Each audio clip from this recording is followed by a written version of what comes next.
Good evening and welcome into Sports Talk on a Budget. It is August 18th, year of our Lord 2025. I am back. Football season is back. We are week 0. We are game week for college football. Big week 1 next week, and then week 1 of the NFL is in 2 weeks. So we are back. Football is back. We're going to be rolling every single week. College football, NFL, you name it. We're going to be talking about it here. Football season is the place to be on this show. Basically August all the way through February in the Super Bowl. So this is Sports Talk on a Budget. If you haven't seen it before, I talk football here, college football, NFL, definitely during the football season and the offseason as well a little bit. We are back August 18th, 2025. We are back fully. NFL college football is coming back as well, and that is going to be what this show is about. It's going to be my full ultimate college football season 2025 preview. Let's go ahead and get rolling. I'm going to go ahead and give you the topics for the day. So as I mentioned, this is going to be my full preview for college football 2025 season. First thing I'm going to do today is I'm going to give you my top 10 going into the season. A lot of people giving out their top 25, things like that. I've seen a lot of different AP poll is out, coaches poll is out, all these different polls are out. I'm going to go ahead and give you my top 10 going into the college football season. After that, I'm going to give you my conference championship picks and my playoff picks. And I didn't pick the bracket last year going into the season. Going to change that up a little bit. Going to give you my picks that are going to of teams that are going to make the playoff and teams that are going to advance and the team that's going to win the national championship. My picks for the season. Going to give you my top 5 Heisman contenders. And then I'm going to give you my 3 best bets for this weekend in week 0. Only about 5 games, only really 3 games that kind of matter if we're going to be honest here. But I give you my 3 best bets. New segment. Always give my picks at the end of the show. Now that is going to be, it's going to be called Kody's Covers. Going to give you my top 5 picks in the NFL and college football once the season gets rolling. But since there's only college football this weekend and only a handful of games, I will give you my Kody's Covers week 0 top 3 best bets for this weekend. With all that being said, let's go ahead and dive into the show. So as I mentioned, my first topic is going to be my top 10 in college football going into the season. It's going to be very similar to the AP, but I do have some teams in some different places and a team in there that is not in the current AP poll top 10 as well, I believe. So let's go ahead and get rolling at number 1. At number 1, we have Texas. Now, I know Texas loses a lot. They lost their quarterback in Quinn Ewers. They lost wide receivers on the outside. They lost a decent amount of talent. But what Texas is doing right now in recruiting, both in the transfer portal and in high school, is they're reloading. Sark is doing a great job on the recruiting trail. So I imagine this team is going to be good. They're going to have good talent there. They recruit really well. And now this is Arch Manning's team. I thought he could have came in last year and played better than Quinn Ewers down the stretch. That did not happen. But now this is Arch Manning's team. I do believe he is an upgrade at the quarterback position over Quinn Ewers. I'm not going to go as far as he's the Heisman favorite, as a lot of people are saying, but I do believe he is an upgrade at quarterback. So that's why I got Texas at the number 1 overall spot. At the number 2 overall spot, we're going to move to the Big Ten, and I have the Penn State Nittany Lions. Now, unlike Texas, that doesn't return a lot of their starters, Penn State returns a lot of their guys. Drew Aller is back for his 3rd year as a starter. Both running backs, Katron Allen and Nick Singleton, are back. That is huge. They went out and shopped in the transfer portal for wide receivers, which is really what's been missing there. So that's big for them as well. Now, they lose Tyler Warren, who was their everything tight end, but I think they can replace with other players. You lose Abdul Carter, but they have studs on the defensive side. This team is poised to finally win some big games and finally make a run. So that's why I got Penn State at number 2. At number 3, I have the Clemson Tigers out of the ACC. Just like Penn State, this team's returning a lot of talent. Of course, Cade Klubnik at the quarterback position. Their wide receiver core is finally looking like those wide receiver cores of the championship teams. That's this Clemson team had in the past, whether it was guys like Mike Williams, guys like T. Higgins, Hunter Renfrow. They had great wide receivers in the past. That dropped off in the last 5-6 years. That looks to be the case again with Cade Klubnik's thing in it. You know they're going to play good defense. They bring in Tom Allen as their defensive coordinator, who was defensive coordinator last year for Penn State and who was also the Indiana coach in previous years before that. So I think their defense can be improved as well. So that's why I got Clemson number 3 in my top 10 poll heading into the regular season. At number 4, we're going to head back to the Big Ten, and I'm going to go with Ohio State. Now, Ohio State loses a ton. You lose your quarterback. You lose your 2 running backs. You lose a ton of guys on the defensive line. But what Ohio State has, and it's arguably, but I don't even think it's an argument, they have the 2 best players in college football, and they're on opposite sides of football. And Jeremiah Smith, who I believe is the best player in college football, and Caleb Downs, the safety, who I believe is the best defensive player in college football. So you have the 2 best players in college football. You have just top five recruiting class, just all over the place for this team. They're going to be good. I know they lose their defensive coordinator. I know they lose their offensive coordinator, but they're going to be fine. They have a ton of talent. They just named Julian Sayin, the 5-star quarterback from 2 years ago, who transferred to there after he committed to Alabama, as their starting quarterback, so they're going to be fine there. They're going to run the ball fine. The defense should be fine as well. This Ohio State team, they just reload. They don't need to rebuild. They reload. They reload through the high school ranks, and then they kind of fill it in a little bit through the transfer portal, but they'll be just fine, and that's why I got them as my number 4 team going into the season. At number 5, rounding out the top 5, we're going to head back to the SEC and a team that I'm higher on than maybe some other people are, and that is the Alabama Crimson Tide. Alabama last year fell off. It was the first year Kalen DeBoer, first year post Nick Saban, so you knew there was going to be a little bit of a drop-off. But what I thought was the biggest issue last year for Alabama was the offense and mainly the quarterback position. I thought Jalen Milroe was an incredible athlete. He had good moments last year, especially in the Georgia game. But I thought the fit with him and Kalen DeBoer in that offense was not a great fit. Kalen DeBoer brings back Grubb, his offensive coordinator that he had in Washington and other stops as well. So that Ryan Grubb, that's a big addition there. They named Ty Simpson the quarterback, who's been there for a while now, has been in the system now for 2 years, or at least 2 off seasons for Kalen DeBoer. This is a team, I think they're going to be really stout on the defensive end. They have good running backs that they were able to get through the portal as well. Decent wide receivers on the outside. This is a team that's going to surprise some people, and make no mistake about it, Kalen DeBoer is a damn good coach, and he has really good players. Top 5 recruiting classes up and down this roster as well. So that's why I got Alabama as the number 5 team. We're going to stay in the SEC for the number 6 team, and that is going to be the Georgia Bulldogs. Now, the Georgia Bulldogs, just like Ohio State, just like Texas, just like Alabama, top 5 classes, 5-star recruits all over that roster. So you know that they're going to have talent and they're going to play hard because Kirby Smart's going to expect them to play hard. The biggest question mark is at the quarterback position. Of course, Carson Beck got hurt in the SEC championship game last year, left, and now he's in Miami. And now it is, I'm blanking on his name, but they have a new quarterback at the helm.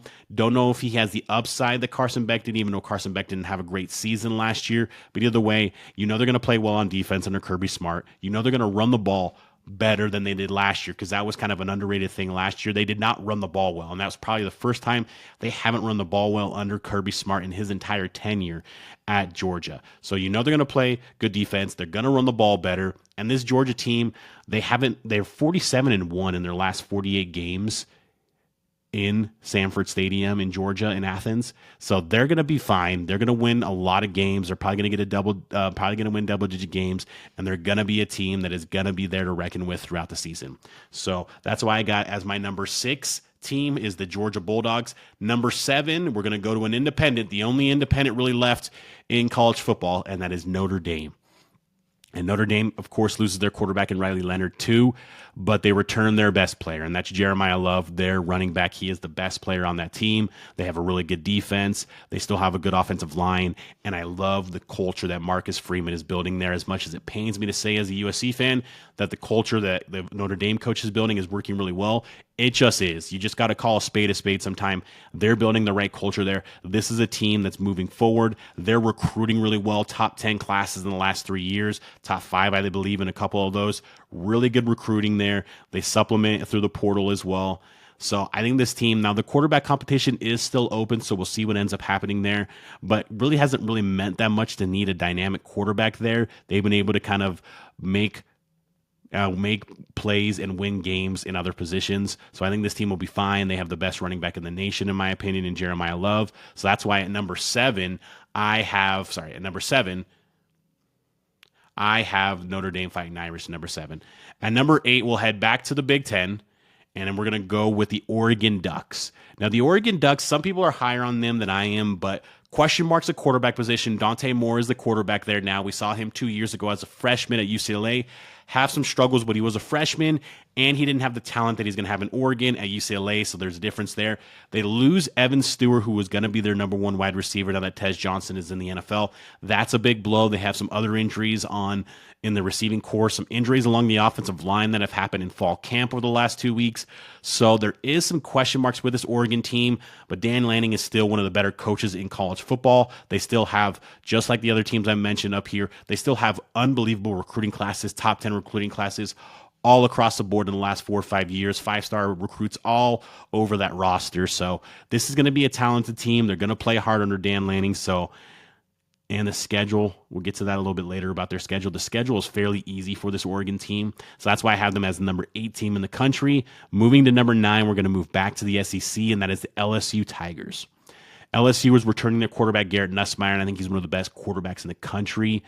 And they went portal shopping this offseason. They went portal shopping on the offensive side, on the defensive side, getting all kinds of guys that should be impact players, but kind of that term that a lot of people have said in the past, you live by the portal and you die by the portal. So are they going to die by the portal? Are they going to live by it like they did a couple years ago? Either way, they have talent all over this roster. Brian Kelly has to get it done this year and has to get into the playoff. Pressure is on him to get into the playoff and to make some noise. LSU, their last 3 coaches have all won national championships. This is their 4th coach. Brian Kelly, he was supposed to be the best of the bunch outside of Nick Saban. Not looking like that so far. The pressure is on in Baton Rouge for Brian Kelly and this LSU team. So that's why I believe they will be better this year, especially with Garrett Nussmeier returning. So that's why I have them at my number 9 team in the nation going into the season. Rounding out the top 10, we're going to move outside the Big Ten. We're going to move outside the SEC, and we're actually going to go to the Big 12. And I'm going to go with the Arizona State Sun Devils. This was your Big 12 champion last year. They gave Texas all they could handle in that Sugar Bowl. Or was it a Sugar Bowl? Was it Cotton Bowl? Or sorry, was it Sugar Bowl or was it the Peach Bowl? Either way, they gave Texas all they could handle in the playoff last year. Could have won that game. Had a lot of opportunities to win that game, just didn't happen. Now they lose their most dynamic and best player in Cam Scatteraboo. But who's returning is Jordan Tyson, the dynamic wide receiver who got hurt last year late in the season, and their quarterback Sam Levitt, who I believe is one of the better quarterbacks in the country for Arizona State. So I love that dynamic there. I really like what Kenny Dillingham is just doing with this program. They're really building in the right direction. So I think this is a good team that is going to compete at the top end of the Big 12 to get back to the playoff to win another Big 12 championship. And I just love their quarterback wide receiver combination with Levitt and Tyson. So that's why I got them as the number 10 team. So just go ahead and recap my top 10. I have Texas at 1, Penn State at 2, Clemson at 3, Ohio State at 4, Alabama at 5, Georgia at 6, Notre Dame at 7, Oregon at 8, LSU at 9, and Arizona State rounding out the top 10 at 10. So that's my top 10 going into the season. Would love to see your comments about some teams that you thought I should have maybe have had ranked in the top 10, maybe teams that I should have had higher. Either way, that is my top 10, but I would love to see your comments and concerns about that as well. With that being said, let's go ahead and move to my second topic, and that is going to be my conference championship picks. And we're going to go ahead and start in the Big Ten. Going to go over some top contenders, some dark horses, and then give you the teams that I think will be playing in the conference championship and who will ultimately be winning the conference championship. Now, when it comes to the Big Ten, I believe there is a Big Three in the Big Ten, a Tier 1 Big Three, and that is Penn State, Ohio State, and Oregon. Those teams, obviously, Penn State and Ohio State have kind of separated themselves before Oregon joined the fray last year. Now it's kind of a three-headed race until Michigan can get back up there and other teams like USC, Washington, stuff like that.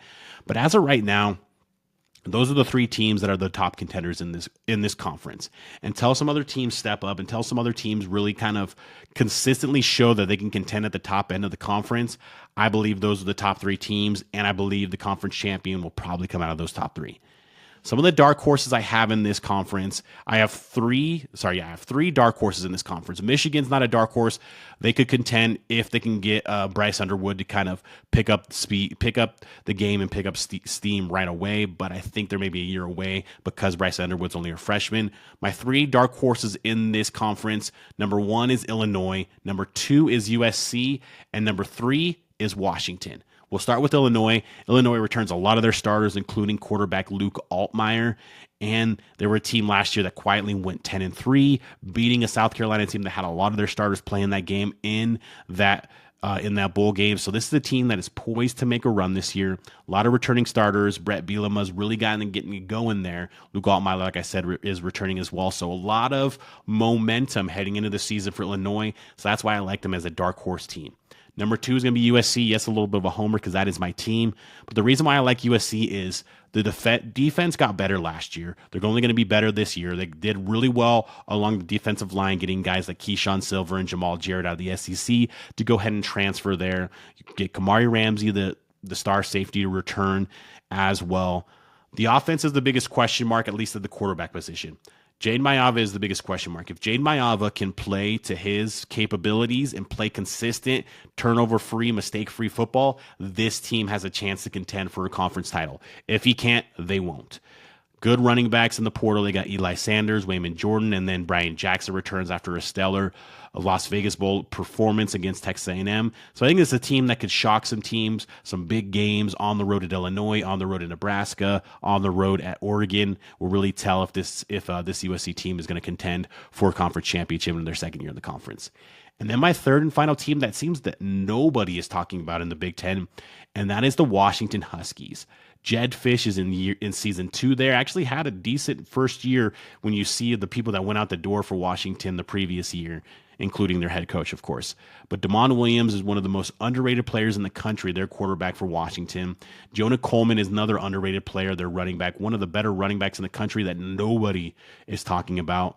Jed Fish always seems to find decent defense as well, but he always has good offense. And they have Ohio State come to them. I think they go to Michigan. They get Oregon to come to them. So this is a team that can maybe make some noise. They play a lot of the big boys. If they can knock some of these guys off, maybe they can make a run and be in it at the end. But it's a team nobody is talking about. But I don't have any of those 3 dark horses in the conference championship game. Conference championship game, I have Penn State playing Ohio State. This would be a rematch of a regular season game where Penn State travels to the Shoe to play Ohio State. I believe they split that. I think Ohio State beats them in the Shoe in the regular season. Penn State gets revenge in the conference championship. Penn State beats Ohio State. Penn State wins their first Big Ten championship in a while and finally gets a win over a big win over a big name team other than just the teams below them. So Penn State is your Big Ten champion. Let's go ahead and move to the SEC. I believe there's 4 top-end contenders in the SEC for this conference, and that is Texas, Alabama, Georgia, and LSU. And we went over all these teams when we ranked. Texas, of course, Arch Manning's returning. They have those just an unbelievable array of recruiting classes recently. They've done well in the portal. This is a team that is poised to kind of take that next step. Back-to-back years being in the semifinal, they want to get to the national championship. They could be poised to do that. Alabama, I think they bounce back under Kalen DeBoer, Ty Simpson, the quarterback now. I really like their running back room too. Their defense is going to be stout as well. Ryan Grubb, offensive coordinator, really big addition in the offseason to be back with Kalen DeBoer. Georgia, it's Kirby Smart. It's Georgia. They'll be just fine no matter who's playing quarterback. They're going to play good defense, and I think they get back to running the ball well this season as well. And then finally, LSU. This has to be the time for LSU and Brian Kelly to kind of take that next step. You got a returning quarterback in Garrett Nussmeier. You got a lot of talent all over the place. You went portal shopping and got some big name impact guys. Can they be plug and play guys and play really well? So those are my 4 contenders. I also have four dark horses in this conference. Number 1 is Missouri. Missouri, I don't know if they're like friends with the SEC scheduling people, but they seem to get an easy schedule every single year. And because of that, I think it can be a contender. They can get to 10 wins, and I think they can contend in this conference. They bring in Bo Perbula, the backup for Penn State last year, is going to be their quarterback going forward. I like that addition. And Eli Drinkwitz has a good thing going for Missouri right now. My number 2 dark horse in the SEC is going to be Florida. Florida, DJ Lagway is one of the best quarterbacks in the country, in my opinion. They got better as the season went on last year under Billy Napier. He may have had the hottest seat in the country last year, midway through the season. It cooled off towards the end of the season. Still not super cool. If he has a down year, like a 6-6, 7-5 year, that seat will heat up again. But either way, I like this team. I like DJ Lagway. I like what the additions they have on the defensive side, and they've recruited really well. So I think they can contend maybe later on this season. brutal schedule. Missouri has friends in the SEC scheduling office. Florida does not. So brutal schedule for Florida. So that's going to be tough, but I still like the direction of this team, and I think they can make some noise this year in the SEC. Another team that I don't think a lot of people are talking about, and that is South Carolina. And South Carolina, you could make the argument they have the best defensive player and offensive player in the conference in Lenore Sellers at quarterback and Dylan Stewart at on the defensive line. You can make the argument that they have the best offensive and defensive player in the conference, and that goes a long way. Lenore Sellers took a huge step last year as quarterback, one of the most dynamic quarterbacks in the country. I think he leads this team and plays really well. Now, they lost a lot on the offense, a lot of weapons out wide and at the running back position, so can they replace them? Can they kind of take that next step? They've kind of been knocking on the door. They went 9-3 last year in the regular season. We're right outside the playoff looking in. So can they take that next step and contend in the SEC and make a playoff? I think they could if the things go the right way. And if Lenore Sellers takes even another step, I think they really could. And the last team seems to be the biggest fool's gold team in all of college football every year, but I'm going to buy them a little bit as well as a dark horse in the SEC, and that is Texas A&M. Texas A&M, they returned Marcel Reed, their quarterback, who ended up taking over the job for Connor Wegman about halfway through the season last year and is the unquestioned quarterback going into this season. They're going to run the football well. Mike Elko has taken over and has put his imprint on this team, and I really like that as well. They're going to run the football both with the quarterback and their running backs, and they're going to play solid defense. The question is, they get Notre Dame early in the season. They have, obviously, Texas at the end of the year. Can they finally win some of these big games consistently and really contend? Remember last year going into that Texas game, the regular season finale, if they were to win that game, they would have went to Atlanta and played Georgia in the SEC championship game and basically had a playoff seed solidified at that point. So they were that close to being in the SEC championship game and being in the playoffs. So can they have a magical season like that again? We'll see. But I do like the direction of this team, and I do like the direction of the program under Mike Elko. With all that being said, in the championship game, I have Alabama taking on Texas, and I'm drinking the Alabama Kool-Aid. I think they're coming back and they're bouncing back. Give me Alabama to beat Texas and win the SEC like they've done, 10, 15 times in the last 2 decades. Either way, give me Alabama to win the SEC and move on to the playoff. Now we're going to move to the ACC. In the ACC, I really only see 2 top-end contenders, and that's Clemson and Miami. And Miami, it's more because of the schedule. They avoid Clemson. They get Florida State, although we don't really know what to expect from Florida State. I'll get to them in a minute. But I think this conference is kind of one team and everybody else, in my opinion. Miami fans maybe disagree, but I think Clemson is the class of this conference. And then there's kind of a drop-off to Tier 2 with Miami by themselves. And then there's a Tier 3 with a lot of teams. Looking at the dark horses in this conference, I was looking at 4 different teams. 1 is Louisville, 2 Florida State, 3 Georgia Tech, and then 4 North Carolina. We'll start off with Louisville. They get the USC transfer Miller Moss at quarterback. It seems to be whoever's ever there at quarterback, Brian Brom gets them to play well and gives them to play consistently. And Miller Moss wasn't exactly the problem for USC on the offense last year. There was a lot of other things that were going on. So I think he'll have a good season with Brom in Louisville. Florida State, can you bounce back? You bring in Castellanos, the quarterback from Boston College, to be your starting quarterback. How does that help? You bring in Gus Malzahn to be your offensive coordinator. You bring in Tony White from Nebraska to be your defensive coordinator. You went out and spend big money in the coordinator positions. Does all of those additions pay off for Florida State? That is a huge question mark. Georgia Tech, I love their direction under Brent Key. I love their direction under Brent Key. I love Haynes King and the way he plays. He's just a tough, gritty quarterback. Seems like he's been in college for a while, but he's experienced, tough, gritty quarterback. They keep getting better. Their recruiting classes keep getting better. Can they make some noise in the ACC? And then finally, North Carolina, Bill Belichick. We're all wondering what the hell this is going to look like. They got lucky with the scheduling gods this year. They have a very easy schedule. Their toughest game is going to be at home against Clemson, but very winnable games in the ACC as well. And then finally, dark horse as well. Dark horse, the team last year also, SMU. SMU is your other dark horse. Kevin Jennings returns as their quarterback. They were the team, obviously, were the darling, went all the way to the playoff last year, but they got beat pretty bad by Penn State in Happy Valley. Can they rebound from that, and can they have another good season? That remains to be seen. But those are your 5 dark horses in the ACC. In the ACC championship game, I like Clemson versus Georgia Tech, and I think Clemson beats Georgia Tech and gets back to the college football playoff like they did last year. Finally, my last conference title pick in the Power Four, and that is going to be the Big 12. And the Big 12 is the deepest conference in the Power Four, and it's really not even close, to be honest with you. It's really not even close. I think there's a lot of top-end contenders.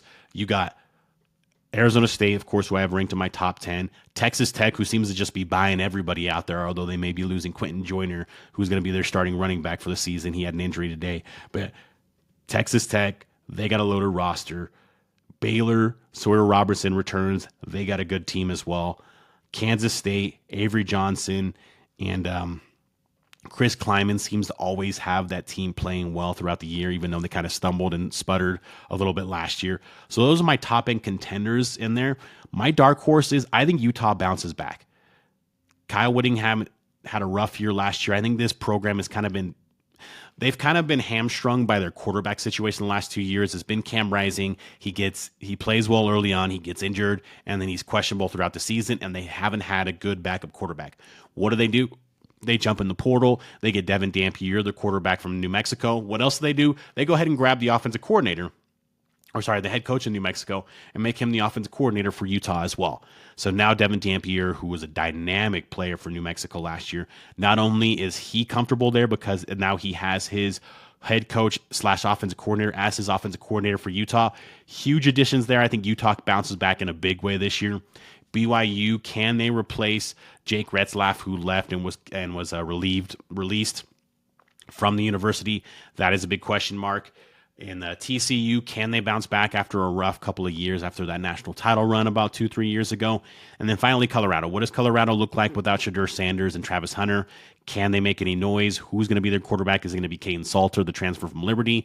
What is going to be the case for Colorado going into this season? Ultimately, going into the conference title game, I'm going to have Arizona State versus Utah. Like I said, I think Utah bounces back in a big way. Kyle Whittingham is a guy who regularly wins 9-10 games on a regular basis. One of the best coaches in the country as well. But I have Arizona State going back-to-back in the Big 12 and winning the Big 12. Like I said, I really like that connection with Jordan Tyson at wide receiver and Sam Levitt at quarterback, and I really like what Kenny Dillingham is doing with that program as a whole. So I think Arizona State goes back-to-back in the Big 12 and gets back to the college football playoff. With that being said, now that sets up our playoff picks. Let me go ahead and give you my rankings from 1 to 12 in the playoffs, and then I'll give you my playoff picks round by round. My number 1 overall seed is going to be the Clemson Tigers. I think they go undefeated. I think they go into the playoff at 12-0, or at 13-0. Number 2 overall seed is your Big Ten champion, and that is going to be Penn State. Number 3 is going to be your SEC champion, and that is going to be Alabama. Number 4 is going to be your SEC runner-up, and that's going to be Texas. Number 5 is going to be the independent Notre Dame. Number 6 is going to be your Big Ten runner-up, and that is Ohio State. Number 7 is going to be the Big 12 champion in Arizona State. Number 7 is going to be back to the SEC, and that is going to be LSU. So LSU is number 7. Number 8 is going to be the Big 12 champion in Arizona State. Number 9 is going to be another team from the Big 10, kind of a sleeper team. I really like their schedule, and I think they can make a run, and that is going to be Illinois at number 9. Number 10 is going to be another ACC team, and that is going to be Miami. Number 11 is going to be another Big 10 team, and that is going to be Oregon. And number 12 is going to be the Group of 5 champion, basically, and that is going to be UNLV. I like the addition of Dan Mullen. They returned their quarterback. They went shopping in the portal as well. I think they can make some noise and get into the party and get into the playoff as a Group of 5 representative this year. Don't know about Boise State. Lost their do-it-all player last year in Ashton Jeanty. Don't know if they have the same season as they did last year. So that sets up a first-round matchup, number 5 versus number 12. That is Notre Dame versus UNLV, and these are home playoff games, and this will be in South Bend. So Notre Dame would get another home playoff game and get another victory at home. So I have Notre Dame beating UNLV and moving on to the second round. Then we have number 11 Oregon at number 6 Ohio State. Those two teams do not play in the regular season in the Big Ten. This would be a massive game in the shoe in Columbus. This would be just an unbelievable game. I believe at this point Ohio State would be the better team, so give me Ohio State to beat Oregon and move on to the second round. In the third round, we have the number 10 Miami Hurricanes versus the number 7 seed LSU Tigers. This will be played in Baton Rouge in Tiger Stadium at night, a playoff game in Tiger Stadium at night. Probably most likely should be a playoff game. That would be an unbelievable atmosphere. Because of that, I have number 7 LSU beating Miami and moving on to the second round. Now filling out and finalizing our first round, we have the number 8 Arizona State Sun Devils hosting the number 9 Illinois Fighting Illini. And in that matchup, I have Arizona State winning. Now, remember, that's Arizona State won their conference, but it's not just the top 4 conference champions this year in the playoff. They're going to take the top 4 teams. So that's why Arizona State's at number 8 and not in the top 4, even though they're a conference champion. But I have them beating Illinois at home and moving on to the second round. So that sets up a second round of Notre Dame versus Texas. These will be neutral site games. These will be bowl sites. But that sets up a second round of Notre Dame versus Texas. And I rolled with Notre Dame in this. Like I said, I like the direction of this team with Marcus Freeman. I think they're going to be better every single year, and they're going to be a consistently really good team. So give me Notre Dame to beat Texas and move on to the semifinal for the second straight season. In the next matchup, we have number 8 Arizona State versus number 1 Clemson. In this matchup, I like Clemson in this matchup. I think Clemson wins this game and moves on to the semifinal. In the third matchup, we have number 6 Ohio State versus number 3 Alabama. This better be the Rose Bowl if this is the matchup, because this would be an epic Rose Bowl, epic matchup. 2 of the best programs you can say of the last 20 years, at least 2 of the top 5 programs, maybe all time as well. In this matchup, give me Alabama to beat Ohio State and ruin Ohio State's back-to-back national championship bid and move on to the quarterfinal, my bad. And then finally, we have number 7 LSU versus number 2 Penn State. This could be a Rose Bowl too. That would be an epic Rose Bowl too.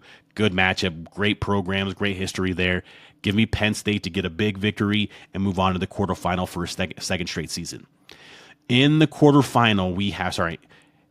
semifinal, we were just in the quarterfinal. In the semifinal, we have number 5 Notre Dame versus number 1 Clemson. This is going to be a great game, great matchup, 2 historic programs as well. Give me number 1 Clemson to win and move on to the championship. And then we set up a semifinal matchup of number 3 Alabama versus number 2 Penn State. Great matchup as well, great history, great programs. Penn State, I'm bullish on them this year. It has to be the year that Penn State makes a run like this and wins some of these big games, because they haven't been able to in the past. I know they won 2 playoff games last year, but it was SMU and Boise State. They're not going to get a ton of credit for that. They would get credit with victories over LSU and Alabama, which they do in this round, and Penn State moves on to the national championship. That sets up a national championships game of Clemson versus Penn State, 1 versus 2 in my scenario as well. And I think that would be an amazing game. And this would be an amazing game, amazing atmosphere, amazing programs in this setup. But give me the Clemson Tigers to go 16-0 on the season and win Dabo Swinney's 3rd national champion. And he can give a big FU to everyone who's called him, said he's past his prime, called him out over years. He could give a huge FU to a lot of players out there. So give me the Clemson Tigers to win and get to the national to win and win the national champion and be your 2025 college football playoff national champions. So that have been my playoff and conference picks here. I'm going to go ahead and give you my top 5 Heisman contenders heading into the season. Now, this has become kind of like the NFL MVP. It's been a bit of a quarterback award, even though we had Travis Hunter win it last year, who was not obviously a quarterback, but I'm throwing some other players in there as well. My number 1 contender comes from the team that I just picked to win a national championship and picked to go 16-0, and that is Kody Kovers for the Clemson Tigers. Really like the progress he's made over the last couple of years. Took a huge step last year. Receiving core is going to be stout as well, so that'll really help his case. But Kody Kovers is my number 1 Heisman contender. And number 2, we're going to stay in the state of South Carolina, and we're going to stay at the quarterback position, and we're going to go with Lenoris Sellers. I really like Lenoris Sellers. I think he's one of the most dynamic players in all of college football. So go ahead and give me him to be your number 2 Heisman contender going into the season. At number 3, we're going to move away from quarterback and move away from the Southeast, and we're going to go up to the Big Ten and go up to Ohio State and Columbus, and I got Jeremiah Smith as my number 3 Heisman contender. He's the best player in the country. If he has another year like last year, but even better, I think he could be in New York for the Heisman ceremony. At number 4, we'll go back down to the Southeast, and we'll go back to the SEC, and I have DJ Lagway. DJ Lagway is going to be asked to do a ton for Florida, and if he can succeed doing it all for Florida in the way that they may ask him to do, he will be in New York for the Heisman ceremony to be the next quarterback from Florida to potentially win the Heisman behind guys like Tim Tebow and Steve Spurrier way back in the day. Rounding out my top 5, we're going to get away from quarterback. We're going to get away from the SEC again. We're going to go to running back, and we're going to go to Notre Dame, and that is Jeremiah Love. Jeremiah Love, I think, is the best running back in the country. Dynamic player, guy who's got good speed but can run between the tackles, and he's underrated out of the backfield as well. Really good player in Jeremiah Love. If he has a good season again and is the catalyst for that Notre Dame offense, you could see him in New York for the Heisman Trophy ceremony. So, again, my top 5 Heisman contenders: Cade Klubnik, Lenore Sellers, Jeremiah Smith, DJ Lagway, and Jeremiah Love. And then finally, we'll go ahead and move to my final topic of the show, and that is going to be my new segment on this show that I will have every week. There'll be college football picks and NFL picks, but there's only college football this weekend, and there's only about 5 games. So I'm only going to pick 3 of them. This is Week 0 college football. Kody's Covers is the new segment, is what it's going to be called. And here are my 3 top bets in Kody's Covers for Week 0 college football. Number 1, we have Kansas State, number 17 Kansas State, versus Iowa State, who I believe is number 22 Iowa State, and that is going to be in Dublin, Ireland. This is the annual Dublin, Ireland game. Kansas State's currently a 3.5-point favorite in this game. I like Iowa State. Not huge on Kansas State, not huge on Avery Johnson. Iowa State's got Rocco Becht returning. I know they lost their top 2 targets at wide receiver. They both went to the Texans, actually, in Higgins and Noel, but I think they still have a lot of firepower on that offense. I love what Mike Campbell's done with that program over the years. Give me Iowa State to cover, and I think they could win outright, but Iowa State plus 3.5 is the play there. And then kind of an underrated game in later in the day, and that is Fresno State at Kansas, and Kansas is a 12-point favorite in this game.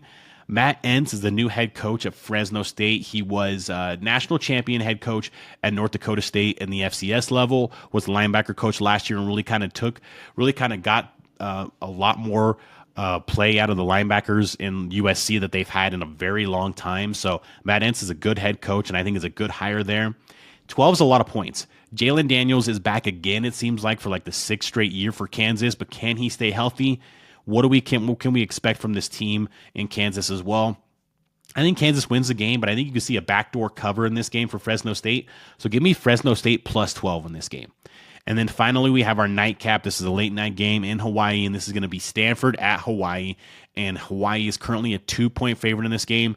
Now, not a lot of momentum for either one of these teams going into the season. This is year 2 under Troy Taylor for Stanford. First year with Andrew Luck being the commissioner there. So I don't know what to expect from the Stanford team, but I know that they should be able to at least hang around with Hawaii and maybe even win that game, even though it's in Hawaii, but it's a Week 0 game, so it's not like they have to travel after a game they just played. They can prepare and they can get down there early in the Week 2 to get acclimated to the time change and everything. So I think Stanford has a chance to cover or potentially win this game. So give me Stanford plus 2 in this game. So those have been your 3 Kody's Covers for Week 0 in college football. New segment here is Kody's Covers, presented by me, Kody, your host of Sports Talk on a Budget. And with all that being said, thank you for watching and listening to this show. This is Sports Talk on a Budget. If you like the video version, please go ahead and like and subscribe right down here on YouTube. Leave a comment with some of your rankings, playoff picks for this weekend, whatever. I'd love to see that as well. However, if you prefer the audio version, please go like and subscribe and listen on places like Spotify, Apple Podcasts, Amazon Music, and pretty much wherever you get your podcasts. With all that being said, have a great day and enjoy it. Football is fucking back. I love it. Enjoy this weekend, Week 0. And when we get really started next week, Week 1 in college football, and then the following week with Week 1 in the NFL. Thank you for watching and listening, and have a great day.